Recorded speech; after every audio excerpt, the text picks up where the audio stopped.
Манай нэвтрүүлгийн хамгийн сүүлийн асуулт. Хамгийн хэцүү таа нэг шиг. Хамгийн босс level 2K оноос хойш тэгтээ зөвхөн их сайхан ахын хувьд хамгийн шийт 5 кино. Галагийн ямар кино байдаг үлээ гэж.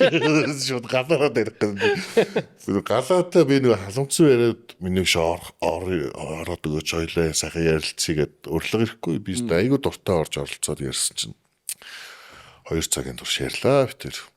Тэгсэн чинь ярьслага дуусаад найз нь миний орсон дугаарыг 103 дэх байхгүй. Найз нь чиний өмнө 102 хүнтэй ярилцаад тэгтээ өнөөдрийг хүртэл би чам шиг ингэж гоё ярьдаг хүнтэй. Үнэхээр таараагүй мэй. Хэлэн би тэр итгэцсэн байхгүй. Тэгшээ дараа нь би мөөжиг битэр нэг хамт мөөжгийн нэг ресторан дээр архиуцсан очсон. Мугалаа манайч нь тэгээд манайстад айгүй омгшоод өнгөрөөд айгүй хөөрсөн шүү дээ. Хүнд ч бас урмын үг те. Яг тийм үнэн сэтгэлийн урмын үг бас хүн бид бас найзад би энд хэлж явах хэрэгтэй юм байл шүү гэдэг чинь. Наад нь устдаа ч надад ч гэсэн тэгж хэлсэн шүү дээ. Тэгсэн чинь тэгж хэлсэн 102 хүн байсан юм байл шүү дээ. Маарлаач.